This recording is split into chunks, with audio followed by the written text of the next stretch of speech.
So we did a quick little review of chapters 1 through 5 yesterday. Hopefully that was all good for you guys. So the present value formula is the one that sets the foundation for all that other stuff when we're dealing with bonds. So today we're going to talk about chapter 6, and it is the term structure of interest rates. So it's kind of builds off some of that. Let's see. Oh, I want to get my thing ready to show this to you. So what are the types of risk that you take on when you buy a bond? Let's go back again, I guess, for a little review. What the heck's a bond again? Government issued. Does it have to be government? Okay, could be corporate, could be private too. So they end up competing with each other. You can think about is that the government's trying to borrow money, corporations are trying to borrow money, so they're setting coupon rates and interest rates, and essentially competing with each other for your to see who can buy what. So let's see. Let's check this real quick. So what types of risk are there then with purchasing a bond? We have different types of risk with really any asset, but what are the risks associated with a bond purchase? So the bond is an IOU.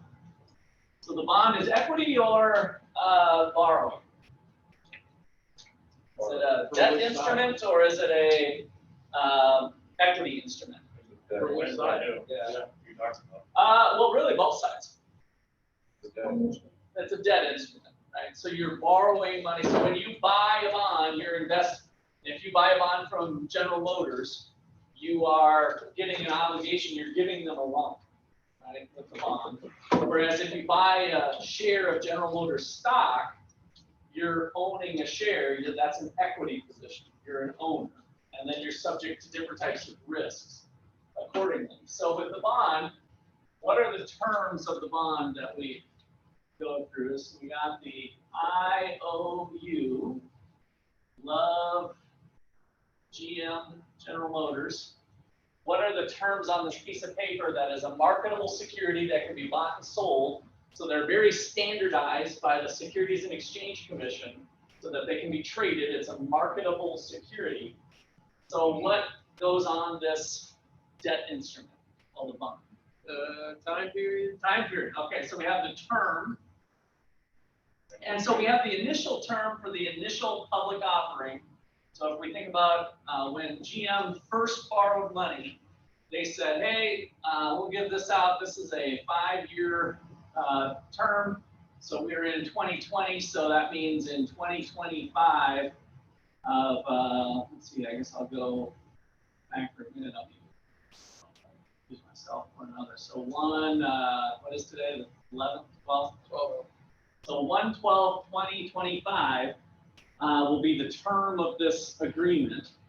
All right, what else do we have besides the length of time? Somebody other than Luke? The interest rate? The coupon rate. So not the interest rate.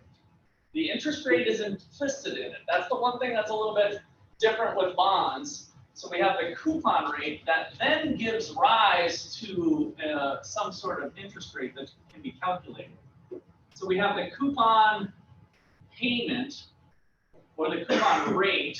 I'll put it in parentheses here. So we have the coupon payment rate, which I'll explain after we get down another term. What else goes on this piece of paper? An amount, right? So the amount of the loan. So the amount due at maturity. So let's say this is a $1 million bond. So there's our amount that we have that's due. So General Motors says, I'm going to pay you. You give me $1 million today, and I'm going to give you $80,000 per year for the next 5 years. And then also get your money back in full at the end of the term. Right? So that's all it is just a borrowing thing. So what is my implied interest rate for the coupon rate? Given today, starting at 1/12/2021, I guess I did a 4-year on accident. Is that 8%? Let's just change this to 26 to make it a 5-year bond. So, I forgot we're in 2021 now. Have you guys seen that Match.com commercial with Satan and I've been watching a Netflix where you see the commercial all the time, every time. Have you guys seen that one? Mm-hmm. It is kind of funny. So Satan comes up and says, they have a meeting of Satan, who's like a total Satan beast looking dude, and then this female comes up and Satan says, 2020, and she says, just call me 2020. And basically, the woman and 2020 in the female persona is matched up with Satan, and then that was a perfect match made in heaven, and then they have this little 30-second commercial. So that is your sidebar for investment finance today. I just watched that commercial 100 times now. All right, I'm not sure why Satan and corporate bonds came to mind, but it did. So what is the implicit interest rate? Is it 8%? 8%, right? So 80,000 on $1 million is 8%. So that's where we'd say the coupon rate is kind of 8% based off the coupon payment being 80,000 per year for the next 5 years. Does anybody got any questions on that? That's an important piece to this puzzle in understanding the bond market, because now these terms are fixed. GM, let this go. That's all they're obligated to. GM, if interest rates go up 2 years from now, interest rates go down, GM is still obligated to pay $80,000 to the person holding this certificate. So if interest rates go up to 12%, is this piece of paper worth more or less? Less, right? And if interest rates 2 years from now, the going rate for a corporate bond like this is 5%, is this thing worth more or less? More, right? So then you can compare the terms of the bond versus the current interest rate environment.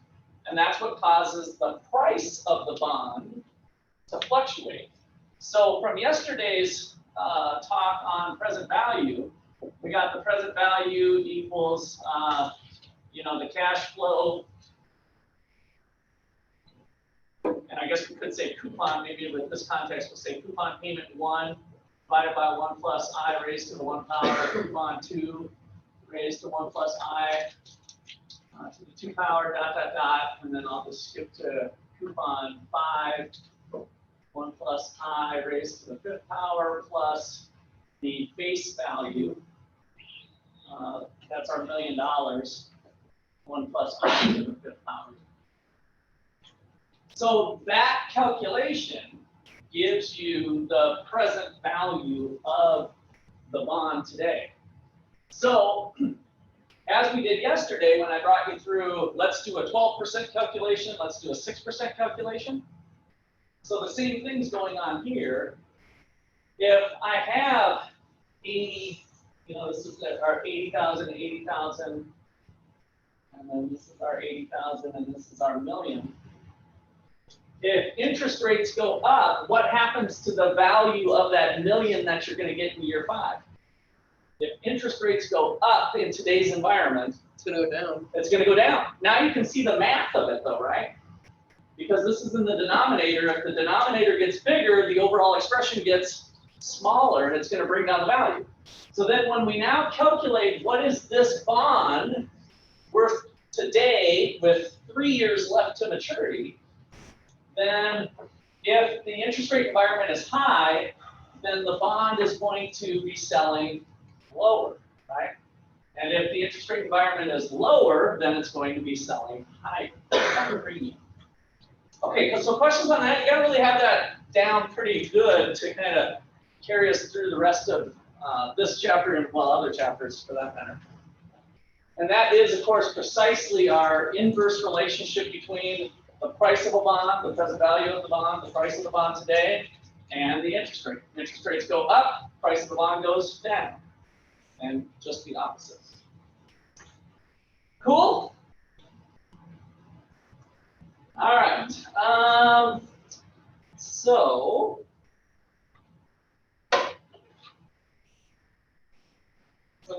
here's our start for this chapter. So this is kind of chapter 6. Bonds with the same maturity have different interest rates.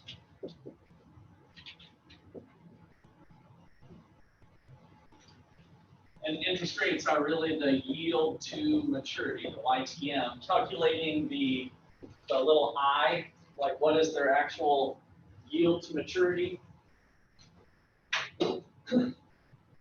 So bonds with the same maturity have different interest rates.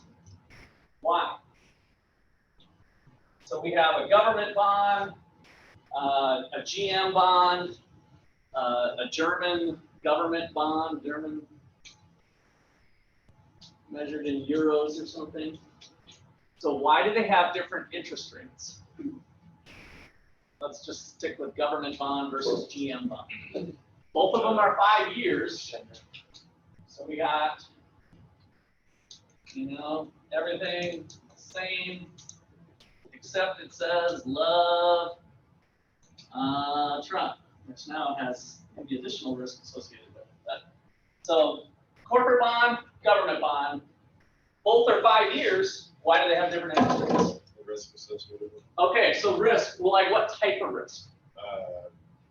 Like that they're going to pay it back. That they're going to pay it back. So that type of risk is called default risk. So default risk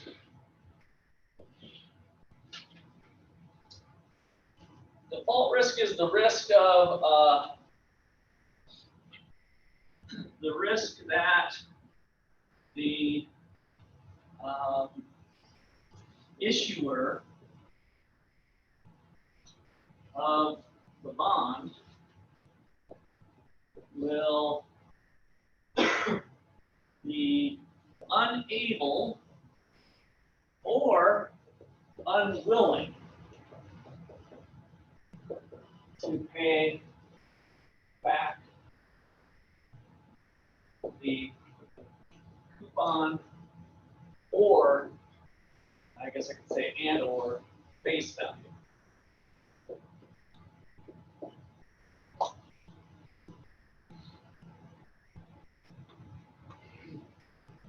So unable is probably pretty easy. How does an issuer become unable to? The money's gone. It's just like no money, the economy's crap or whatever the case is, the government's corrupt and it's gone, whatever. So they are unable to do it. There's no money, nobody's paying their taxes anymore, so the government can't do it. They can't borrow anymore because nobody's willing to pay or to lend money to the government, which hasn't happened to the United States, but it's happened to lots of other countries, right? So Greece comes to mind right away on countries that have faced some financial problems. So that's all possible, whether it's government or corporate, the same type of thing. What would be unwilling to pay? The interest rate is too high compared to the market. Yeah, possibly, and they could do that. Now, how does that help out the person? What's their likely prospects of getting more loans later? 0. Probably 0. Yeah, that's all they're doing. Yeah, so they kind of made a contract, and they're not upholding it. So the reason I just bring that up is that it might be possible that the company has money.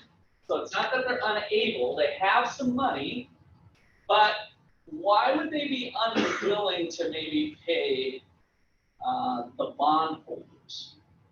Unwilling. They have money. I mean, you look at their bank balance and they've got, who knows, $5 million sitting in a bank account, but yet they're unwilling to pay the bondholders.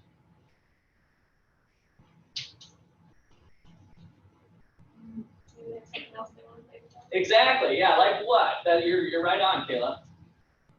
Liabilities of sorts. Some other liability, some other obligation. My employees to make payroll, right? So it's possible that money could be sitting there, but they're making choices like, hey, and again, times would be tough if this is the case where they're making decisions, but we really need this money to do this activity over here so that hopefully we can pay you guys later.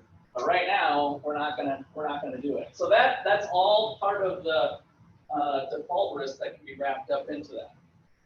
Okay, so questions or comments there? So note, United States bonds are, at this time, are considered default free.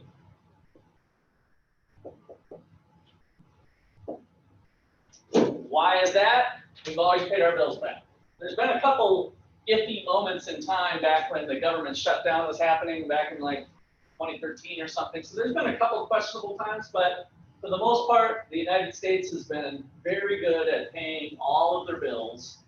And so nobody's really worried again at this time until people stormed our Capitol. And who knows where things go in the future. If we have an administration that runs up enormous amounts of debt and the economy's down, and all of a sudden it's like, this doesn't look like a sustainable path for the U.S. government to continue to pay their bills. Maybe some chances of default would enter in at some point. Hopefully we'll never get there, but it's possible. But at this point, it's default free. And so I bring that up is that usually is our baseline then for a 5-year U.S. government bond. Whatever that rate is kind of the baseline because it has no default risk embedded into the pricing of it. Nobody believes that it's going to be any chance of default. And so then the rest of the bonds, like for General Motors, are going to have a risk premium added on to them because there's going to be at least some level of risk higher for the corporate bond. All right, so that's the risk premium. So U.S. bonds are considered default free, and therefore that implies there is a risk premium. The risk premium is the spread between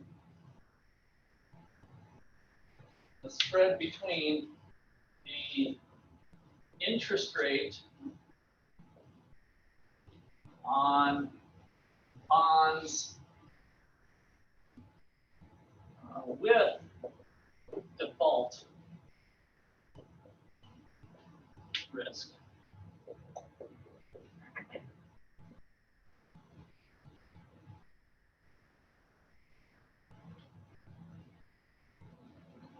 Out of that enough. Spread between the interest rate on bonds with default risk and government bonds of same maturity. So we kind of always have to come back to doing apples and apples with the same maturity as well.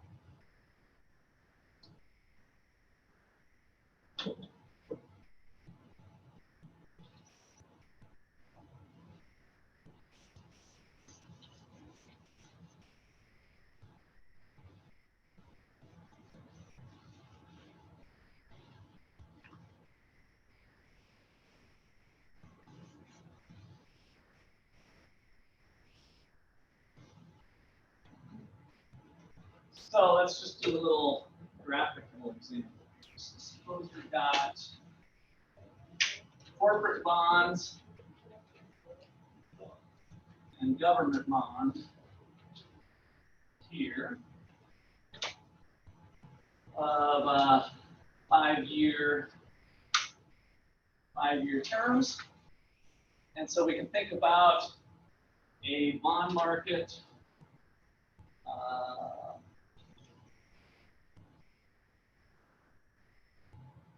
and what I want to do is have the price of government bonds be a little bit higher. So this is the price of the government bonds, this is the price of the corporate bonds.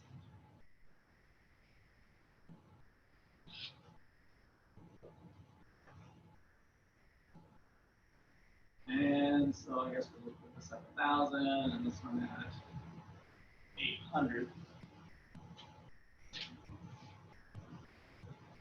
This is 1,000.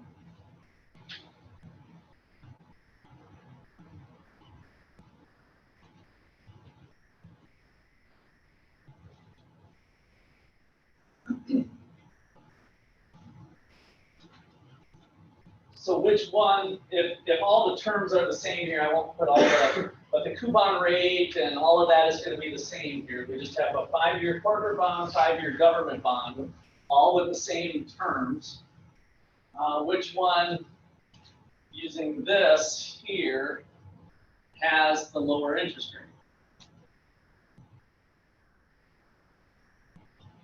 Well, isn't there a correlation between the price and the interest rate? So wouldn't it be the corporate bond? So the corporate bond has the lower interest it would rate? be the government bond. The government bond. Yes. So the government one has the higher price, therefore the lower interest rate, right? So we had some of those graphs that we did for money and banking where you could show the effective yield to maturity, within each one. So the higher the price, the lower. So then if there is, so we can say that the risk premium here is $200. So the risk premium, call this RP, I guess. Or textbook uses abbreviation or not. Risk premium initially, this is the one, this is the one, this is the one. The risk premium equals $200, which then could be translated into interest rate differential as well. Whether you use the price or whether you use the interest rate. So that's the risk premium. So now if corporate bonds, because the economy is not doing so good or some other reason, are perceived to have more default risk, what happens to the supply-demand relationship? So if there's perceived default risk, more default risk than what's currently there, so there's an increase in the chances of default, what happens to the supply-demand diagram over here? The demand would go down and this would increase. Okay, It'd be good. a surplus. And so demand starts to fall for corporate bonds because they're more risky. People are going to get rid of them. And so what's going to happen to the risk premium? Is it going to get wider? It's going to get wider, yeah. So D2 would be an increase in risk of corporate bonds, driving the price down to some level. I'm just making up numbers here, but let's say 750.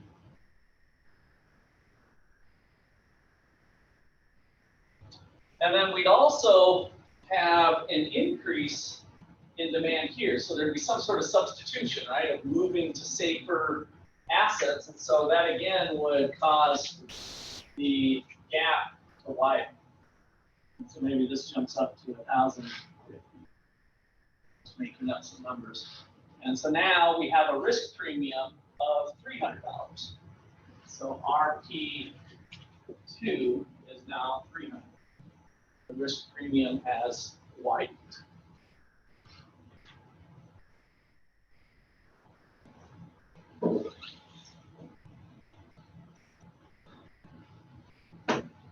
Okay, questions or comments there?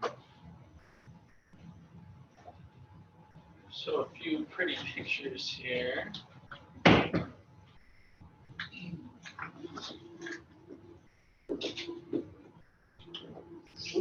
Wow, it's dropping continuously today.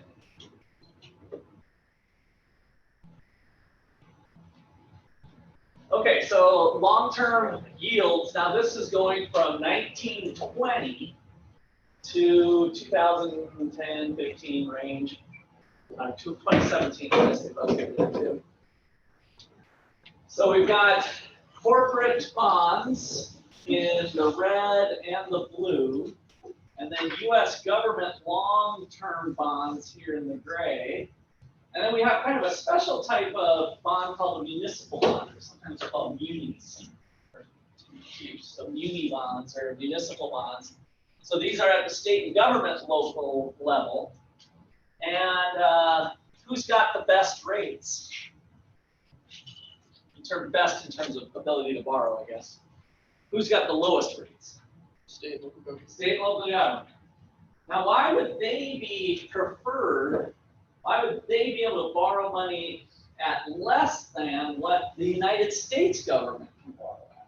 Why would a state or local government, imagine Franklin County, who, by the way, borrowed about $63 million to do the new addition to the high school. So there's kind of a performing arts deal. And then they built a new school, Sunflower, and then they added on to Garfield. And it seemed like they did some other thing with that money. But so they borrowed $63 million. Guess who gets to pay it back? Franklin County. Hey, Oh, Jeremiah points to me. Yes, that's right. Property owners of, and it's also generated, I think they did a local option sales tax or something too. So they get like a half a penny off everything you guys buy at Walmart, helps to pay it off too, I think.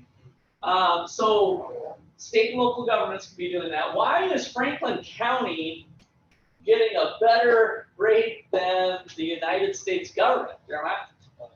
Because it benefits the people that are actually there. Yeah, but are they, in terms of risk, who's got less risk? I mean, if you think about it from a risk profile, you know, the people who are running Franklin County here locally, are they less risky than the United States government, who has the ability to print money? Yeah. What do you think?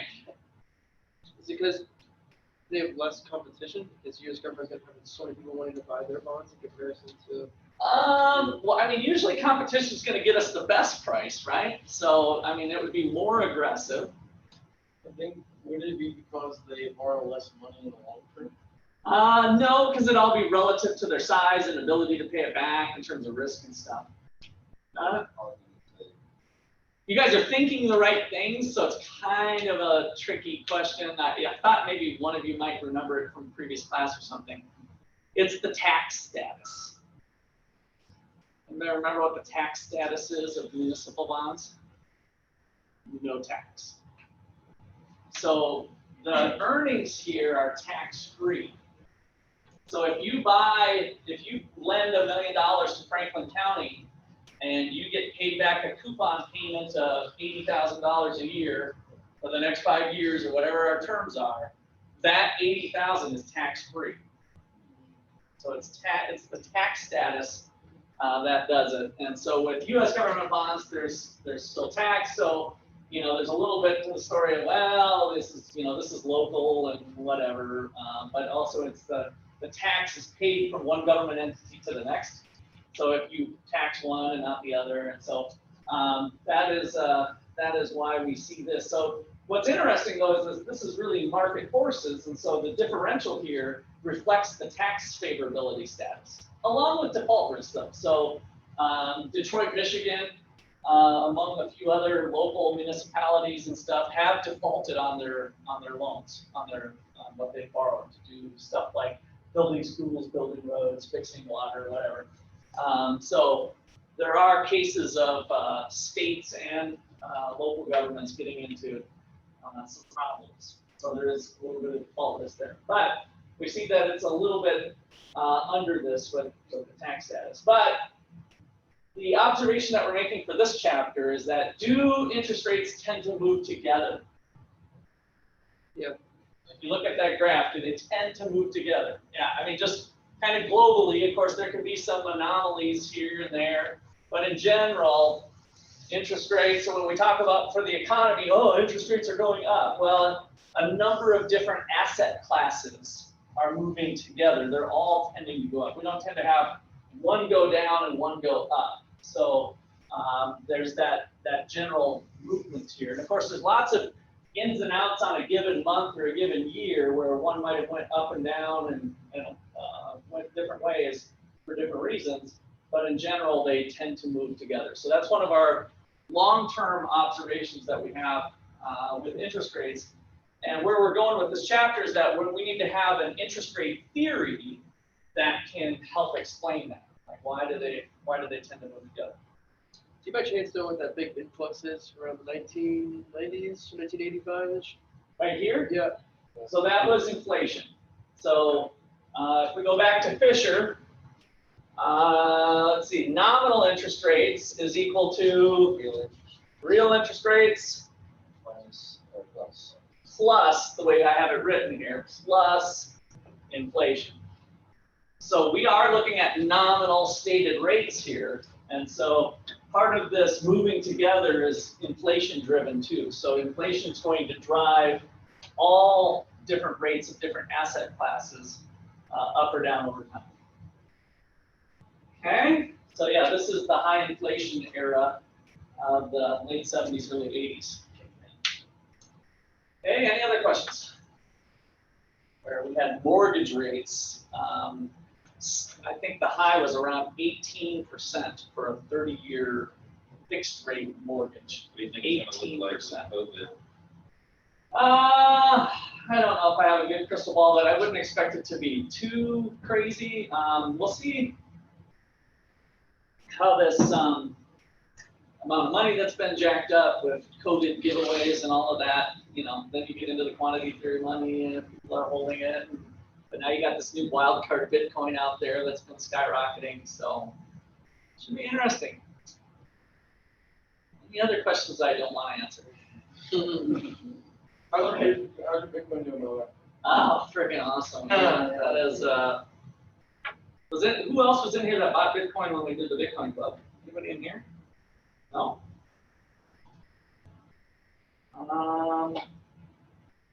Did I do this yesterday with you guys or in my other class? Well done. There it is. So I put in $100. I never advise anybody to buy Bitcoin, by the way. This is purely just, other than your fun money. So this was fun money for us here, but I put in $100 in late October, and that is what it's worth today for my Bitcoin wallet. And here is Bitcoin's ride. Oh my gosh, this was today. What? So here's 1 month. So that's what Bitcoin's been doing. It was at 18,000 1 month ago. And it's at 41. When I bought it, let's see, this is 1 year ago. So I bought it at about 13,000. I don't know if this thing's interactive or not. I bought it at about 13,000. And so turns out the thing that I advise people not to do is one of the most money-making things I've ever bought. But you know, the sun shines on the dog's butt every once in a while, so it's called luck. All right, so what else did I want to do here? Oh, I wanted to show you the junk bonds. So notice this says corporate bonds and B bonds. So you guys have heard of those bond ratings, right? B-rated bonds, A-rated bonds. Which one's higher in general over time? Like B. So which one has the higher interest rate? A bonds or B bonds? B bonds. So is that good for the B companies who want to borrow money or not good? Not good. Not as good, right? And so the ones that are A-rated have less default risk. They're probably bigger companies, General Motors that have been around for a while. And so this is all of the ratings. So we're going to talk a lot about the rating agencies, especially when we get to this book, because the rating agencies are at least part of the blame of the financial crisis. And then we'll learn about their dealings. So the rating agencies was a for-profit, third-party, non-governmental thing that was established years ago when Wall Street was in its infancy to help investors. You can imagine a bunch of smart guys got together and said, oh, let's just give a scorecard, just like you guys getting A's, B's, or C's in class. Let's give a scorecard so that it makes it easier, and then investors will subscribe to us. So this is like the earliest subscription service. So imagine you're an investor, and you trust the guys at Moody's. They've been smart investors for a long time, and they just crank out data, and they always show their work, and it's very official, and it looks good, and they have a nice publication, and they say, hey, pay us $100 a month, and we'll give you our new reports we do monthly. So like it's the oldest Netflix, deal on the books almost, the subscription service, where investors would subscribe to Moody's, and then there's a couple other rating agencies, and they would just crank out data about how reputable the companies were in terms of their current status and whether you should borrow money from them or not. So Fitch is another one. And so this is their rating system. So some of them have a little bit different rankings than others. Yeah, like here's AAA bonds, AA minus. So these are the different agencies in the scorecard that they give. So so that AAA, of course, is the best. They're going to get the best interest rates, and then you just go down, and it's fairly fine, changes going all the way down. So you can see that they're really trying to be careful on how much money they're going to give them. So then we get, I don't know if this one had, yeah, here we go. So notice we got into non-investment grade, BB+. Non-investment grade. What do you think that would mean? Just upper grade, that's the super safe, prime maximum safety. You're pretty much guaranteed to get your money back, very little default risk. Upper medium, lower medium, blah, blah, blah. Then we get to non-investment grade. What do you think they mean by putting you in a non-investment grade? Super risky? I mean, it sounds like it's at least for sure more risky. What do you think it means by investment grade? Like when they're trying to, when they're publishing stuff, who's their audience? Investors. Investors. Now, are all investors really savvy investors? No. So some of them might be grandma, grandpa wanting to put their money into something, right? And so when they say non-investment grade, it's like they're not even going to recommend these to grandma and grandpa. Like if you're not doing your own research, then you shouldn't be buying this stuff, right? So investment grade means kind of broadly investable by most people on average. They don't have to really think about it. You better be doing some thinking if you're going to be going in the non-investment grade. Now, it gets even better. Speculative, highly speculative, substantial, in force standing, extremely speculative. Right? And so we're all below that non-investment grade at this point, but they'll still, put some stuff out where we go. So we get into this is the junk bond category. Once we get into the non-investment, have you guys heard of junk bonds? I think we kind of talked a little bit about them maybe in money banking. Once you get into the non-investment grade, they're considered junk bonds. Now, are they junk in terms of them being trash? What do you need to be compensated for if it stinks a little? Junk can sometimes give a little bit of an odor. A higher return, yeah. So it's all going to be the trade-off of risk reward. So if you have a pretty diversified portfolio of junk and you have 20 assets that are considered the junk class, and all of them have an expected rate of return of 18%, and only half of them perform and half don't, that might be a pretty good return still, right? It's just that you really shouldn't put it into one or the other. So junk bond investing's been around for a long time. Michael Milken was the one who kind of made it famous back in the 80s, and it caused some problems in business ethics class. You might read a little bit on some of that stuff, but in general, there's nothing super chunky about it. It's just that they're high risk. Okay, questions or comments there? All right. I'm going to go back to the board here.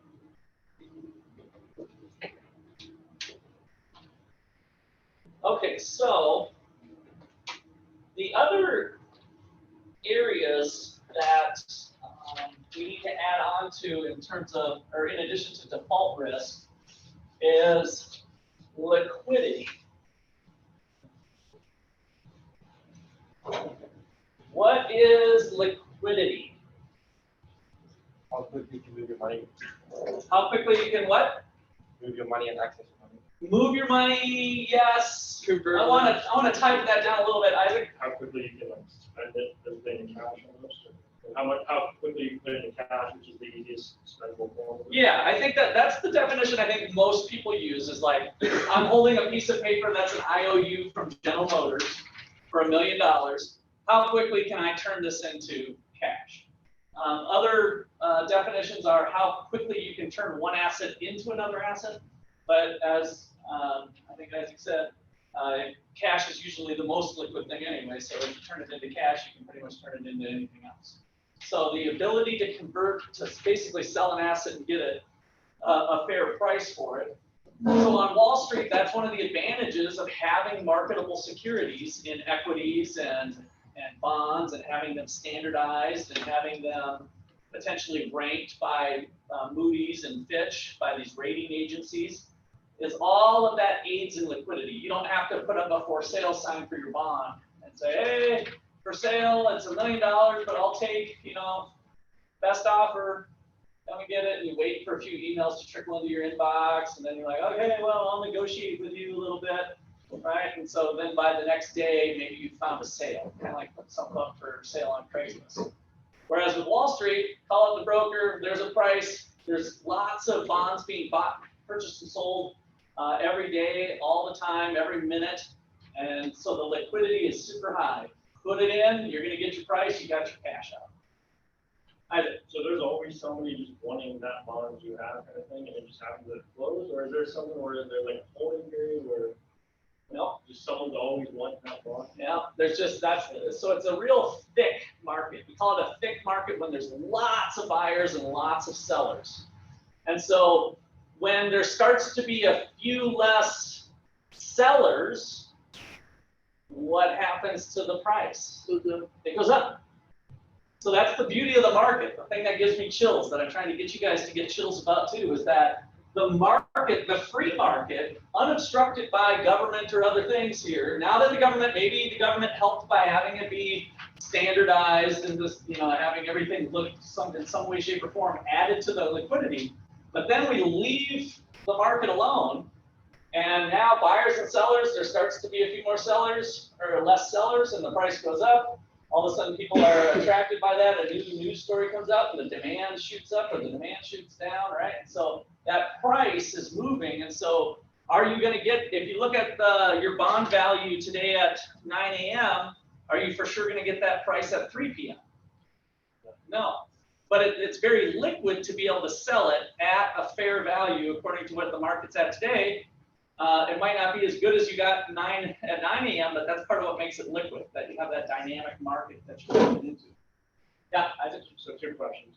One, is there ever a reality where you cannot, say something really tanks and everyone's just trying to get rid of it? Is there ever a reality where you just can't sell it because no one wants to buy it? Yeah, financial crisis. Okay.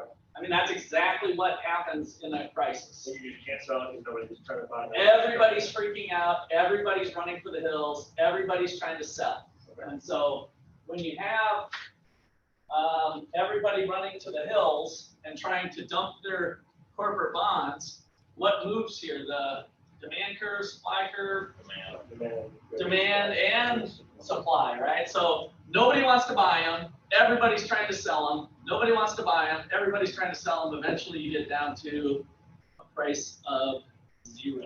So there's a point when call on your burger there's no buyers. Yeah, the demand is actually off the charts. And then There's no buyers. Second question. Obviously I know that demand and supply curve move all the time, and that's what makes the price. But how is that price actually? Who does that? Is there just a computer system that's generating that price based off of how many people are in 1 minute? Yeah, it's just orders. Yeah, so it's people making different bids and asks. So brokers and dealers will be making different asks of the product because they're going to try to make a buck also. Okay. And so that's what's going to be moving. They're kind of called market movers. At the margin, it might be in pennies or small increments, but they're the ones that are going to be doing more bid ask. So if a large sell order comes into their brokerage, then they're going to be dumping more on the market at one time. And so that's going to cause the price to move. But there is no, I know it's kind of hard sometimes, we always draw these supply demand, but these are really, theoretical anchoring points for us, right? All we really ever see in the real world is there was a price of 1,000 and we sold 500 units. We see this data point right here. So then the question always is, did the demand curve actually look like this? Did it look like this? Did it look like this? Did it look like this? And then we start to use some of our economic reasoning and economic theory, and we can always kind of hindsight 2020, we can kind of map out that the price did this over the period of time. And so we could, draw supply demand curves in there to make it work. But all we really see is the price and sale information. And that's why economists get paid 6 figures, is trying to predict what will happen. Because then, yes, knowing whether the demand curve looks like this or looks like this, you can start to make better predictions about what the price is going to be tomorrow. Okay, so liquidity. Let's get that down. It's our ability to put it into cash. So these are, again, continuing on with differing interest rates. So this was, number 1 was the big one that we just spent a bunch of time doing. Did I label it 1 for you guys when I did default risk? No. Put a big 1 by default risk. So why interest rates vary. Number 1 was default risk, which was the main thing. Number 2, liquidity, is the relative ease to convert an asset to cash.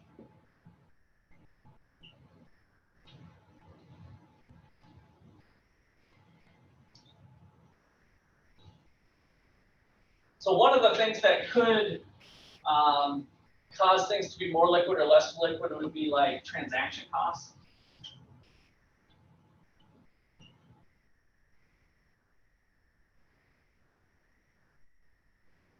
So if it's really expensive to do a sale or relatively cheap. And then also, as we were just discussing, the thickness of the market. So the thickness of the market. This is the number of buyers and sellers.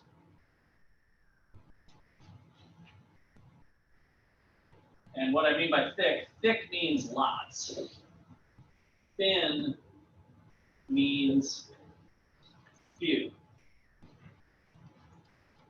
And of course, if there's just a few, there might be lots of sellers, like in the case of the financial crisis, lots of people trying to sell, but very few people willing to buy. So it can be thin on one side or the other and can cause problems with the market. Okay, and then the last one here is income tax considerations.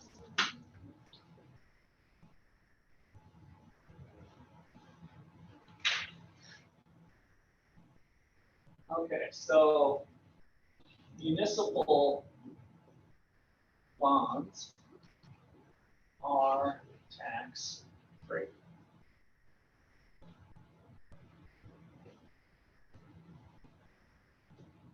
So for example, suppose you have the price of a municipal bond is equal to $1,000 with a coupon payment of 80.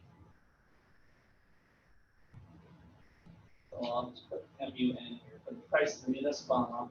And the price of the other bond, for government bond or some sort of paying a tax, is 1,000 with a coupon payment equal to 100.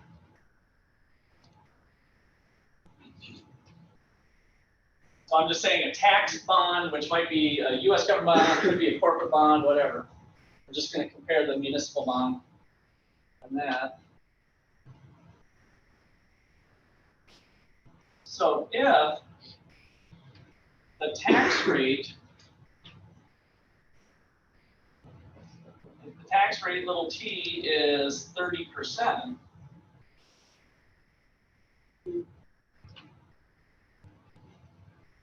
what is our after-tax rate of return. 70. So we got the 1% for which one?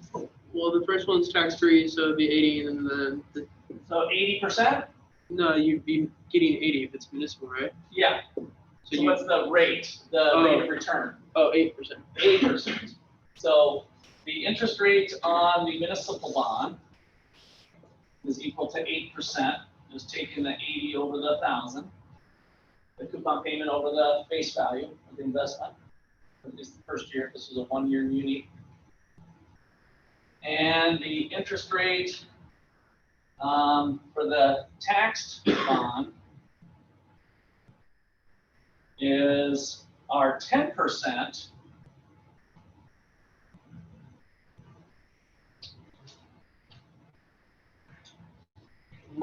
minus our 30% times our 10%.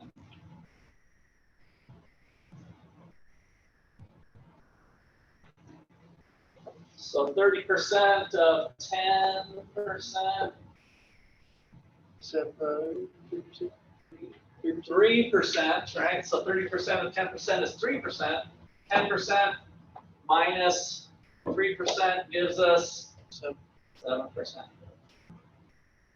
So a 30% tax rate bracket should leave you after tax in kind of an upside down position. I want to put this formula here with the interest rate times 1 minus t. Sometimes you'll see this in formulas. I wrote it out this way so that you can kind of see it, but this is your kind of after-tax formula. What we just did here, we applied the tax rate times the interest rate. If I pull the interest rate out of the brackets, I've got little I times 1 minus t. So we can move this. Maybe. Just a little bit.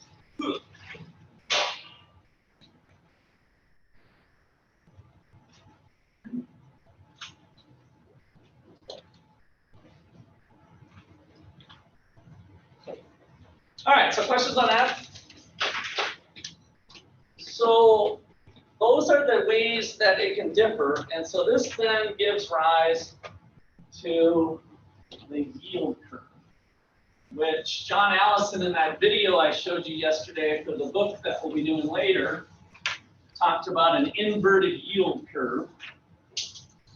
So we mentioned it briefly yesterday. So the yield curve shows your yields over time.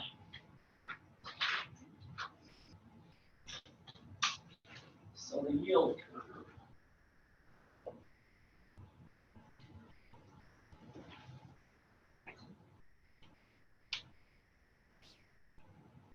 Shows the yield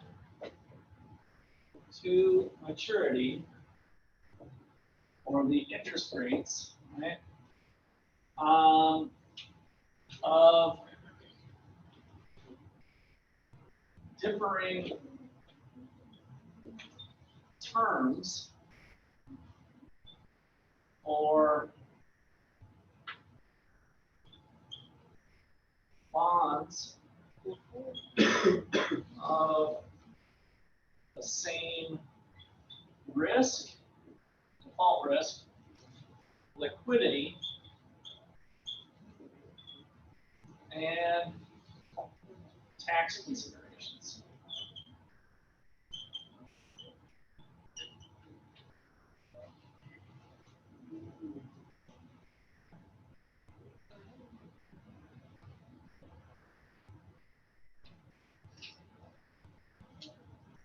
So the yield curve is going to measure your time to maturity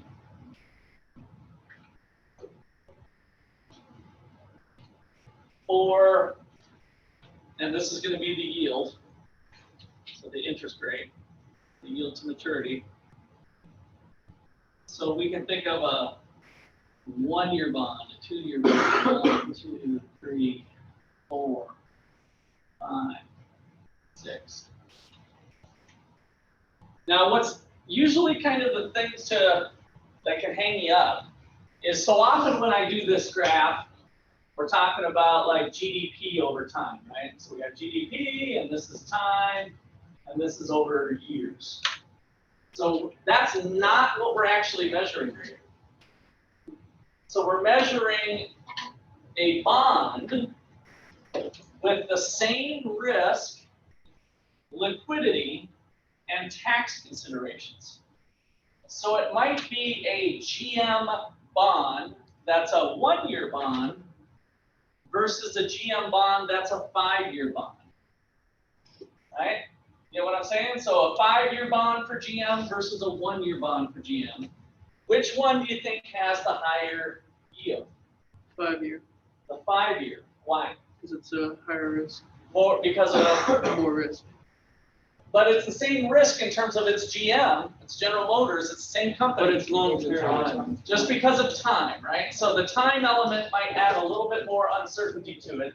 And so the yield curve for the same asset, just having a different time to maturity, is going to be generally upward sloping. So, and I don't, it doesn't need to be a line, I just have an upward slope there. So usually upward slope.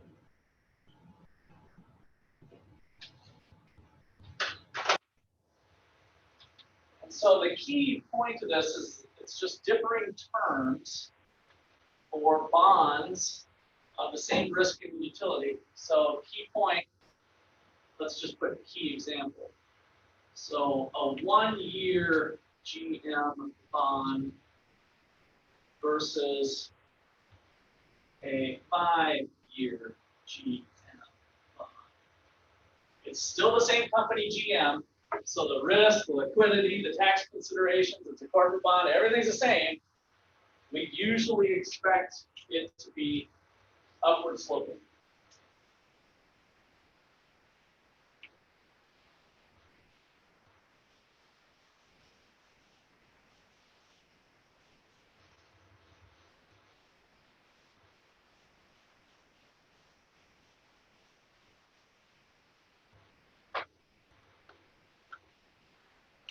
Okay, so, what if it starts to flatten out? So now we'll take that same picture and do this to it.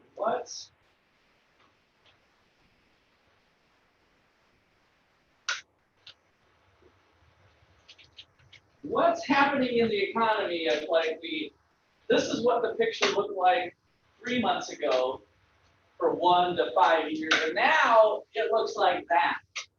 And let's just say that this is, I'm saying it's flattening, that this isn't necessarily coming up, although it could. What is it saying about interest rates if we're starting to think about the future? If yield curves in general, now what we can start to do is say, instead of GM bond, it could be corporate bonds of AAA status, right? So now we can use those rating agencies to say, oh, that GM bond's AAA. Let's look at all AAAs, and now it's starting to look like this. What's going on, do you think? No, I don't think it would be related to spending, because when we're talking interest rates and stuff like this, we're usually thinking of investment. Here we're talking about corporations, so it's not so much a broad brush of like GDP or something, or we're thinking about spending. It's a little more localized. Okay? Less risk, Less risk when?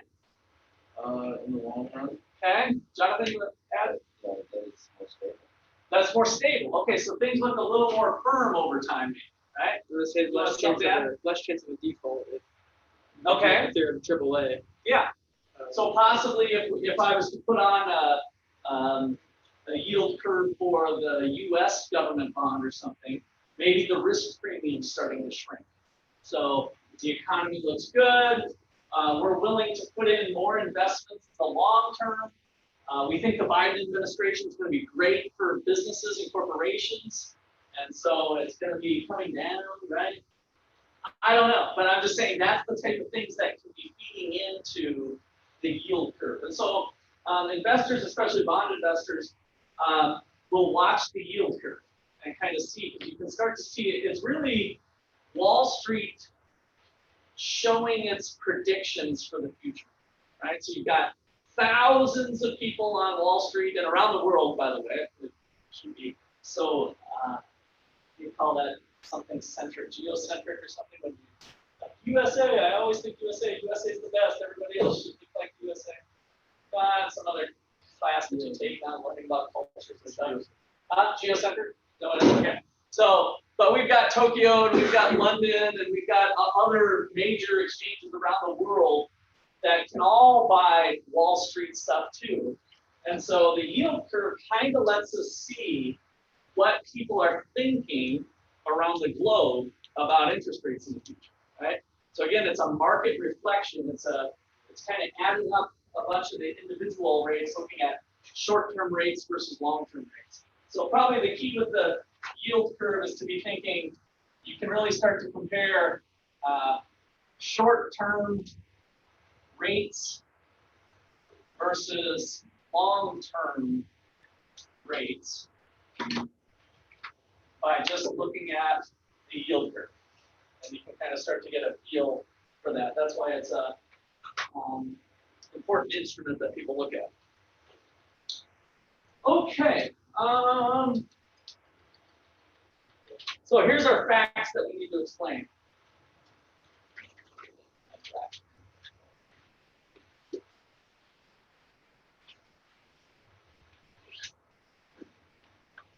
So facts that interest rate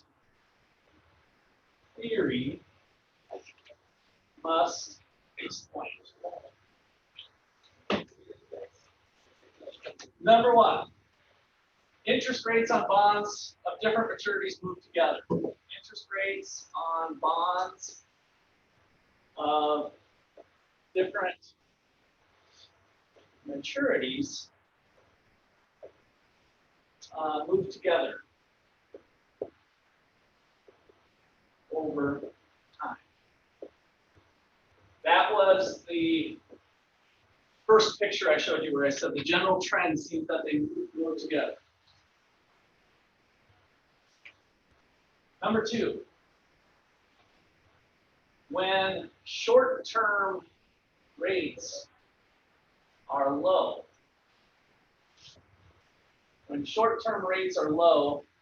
yield curves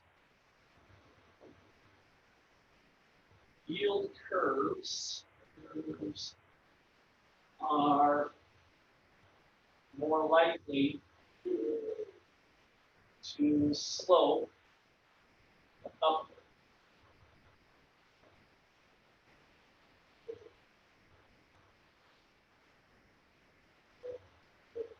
And let's just put and opposite when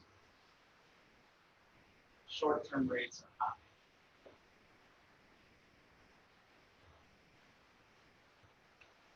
That's when we start to see the flatter yield curve or possibly inverted yield.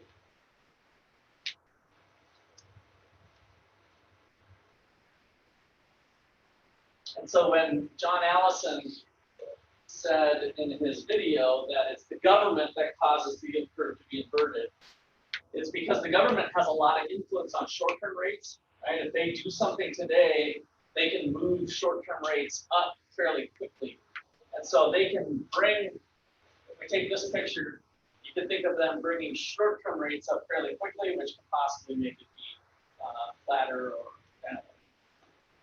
All right, number three on our fact list, yield curves almost always slope upward. Yield curves almost always slope upward.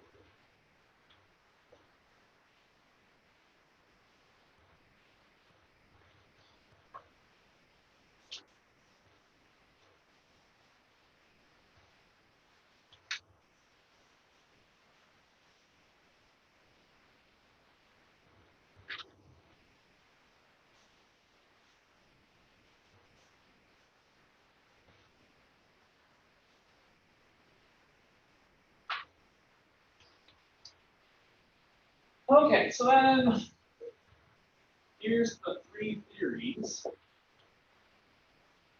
to explain. Number one, expectations.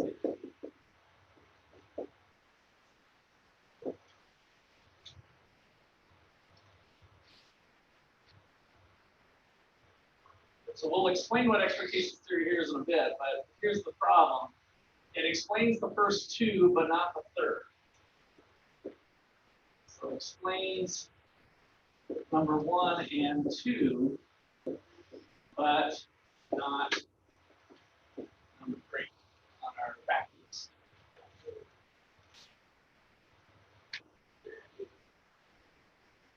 Number two theory, segmented market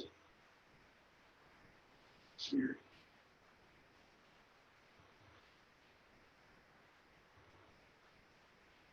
This one explains number three, but not one, two.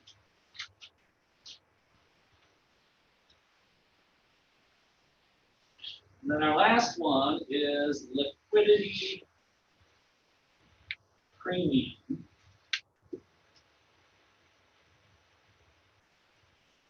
Here.